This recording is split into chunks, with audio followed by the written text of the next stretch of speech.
Ahmed El Attar, de retour au festival avec Mama, qu'il signe comme auteur, metteur en scène, avec son style bien à lui, scène rapide, montage de séquences. D'abord un mot sur la classe sociale. La bourgeoisie dans la société arabe, c'est quelque chose qui est peu représenté au théâtre. Vous en êtes conscient? Et pour quelle raison?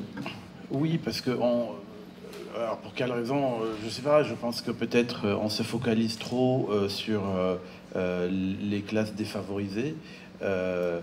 Et moi, je pense qu'il faut, au contraire, il faut vraiment regarder l'autre côté de la société, c'est-à-dire la toute petite minorité, parce que c'est quand même une toute petite minorité.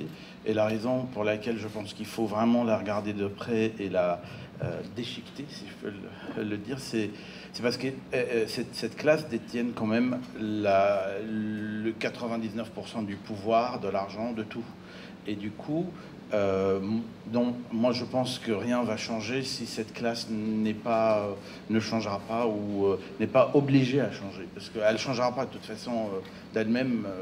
Je pense pas qu'elle va changer. Au centre, donc, Mama, une femme forte, mais qui a ses limites, puisque en fait le pouvoir est détenu quand même par le mari tout-puissant. Une femme forte qui cristallise à elle seule les ambiguïtés des relations homme-femme dans une famille. Adoration pour le fils, pour le petit-fils, mépris à peine déguisé pour le mari, colère envers la belle-fille et sa petite-fille. Ça veut dire que les mères, qui ont pourtant souvent été des filles en lutte contre le père, préfèrent les fils au mari et vont élever les tyrans qui vont les faire souffrir.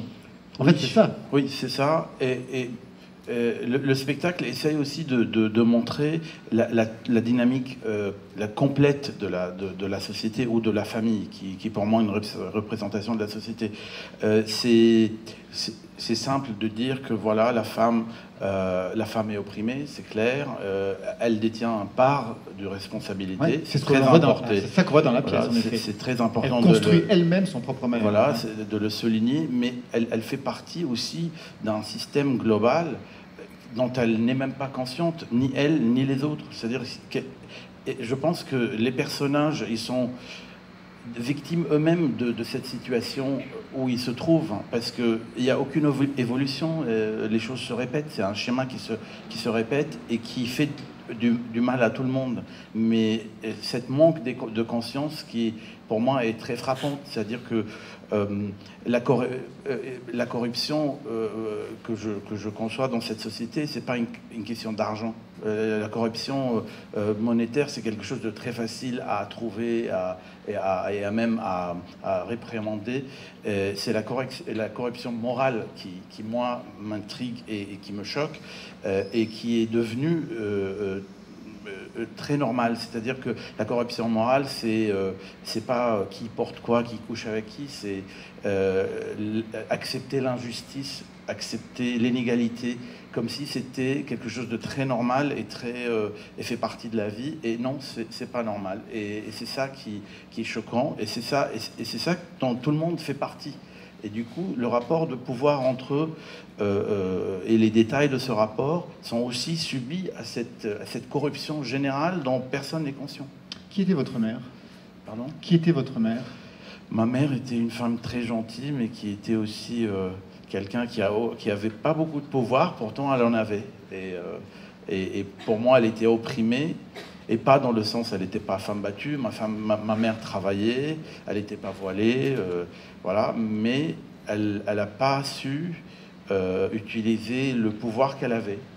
Et c'est ce que j'essaye de dire aux femmes à travers ce spectacle, c'est que vous avez le pouvoir du fait que vous êtes aujourd'hui, dans ce contexte, vous élevez les enfants. Je ne dis pas que c'est leur statut ou leur rôle. Je ne définis pas la femme par son fonction.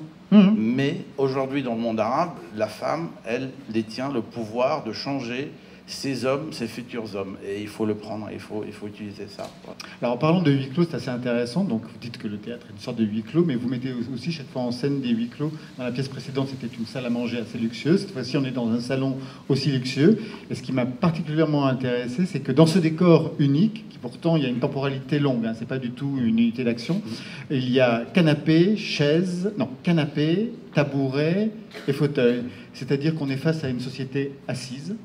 Oui, ouais, oui, c'est une société qui ne bouge pas. au moins cette partie de la société ne bouge pas, et qui traîne la société, le reste de la société avec elle. Et cette immobilité, ça se voit aussi dans comment les choses évoluent, c'est-à-dire on reproduit le même schéma. Et alors c'est un mouvement qui est un faux mouvement en fait, parce qu'il n'y a rien qui change. Et c'est très important pour moi de aussi démontrer ça. Je fais de théâtre pas pour. Je sais que c'est très critique, mais c'est pas le but. Moi, je mets un miroir à la société, et ce qui m'intéresse, c'est que les spectateurs puissent être conscients de ce qu'ils sont en train de regarder, de cette immobilité, de cette répétition, aussi de cette violence, parce que c'est une société violente. La violence, une violence qui est cachée, mais qui est en même temps très apparente. Et ça, c'est pour moi très important. C'est très intéressant. Et surtout, ça se ressent quand on est spectateur. Enfin, moi, j'ai juste, pour finir là-dessus, une expérience de spectateur. Et j'ai vu que ça a été partagé par d'autres. Ça se termine, mais de façon très abrupte. Et alors que c'était une chronique familiale, donc on pourrait être là, s'installer pendant, puisqu'en plus ça se répète et tout. Et c'était très, très étrange. C'était vraiment une expérience presque de frustration assez intense. Moi, c'était très... Merci, Merci. Amélie Natar. Merci à vous.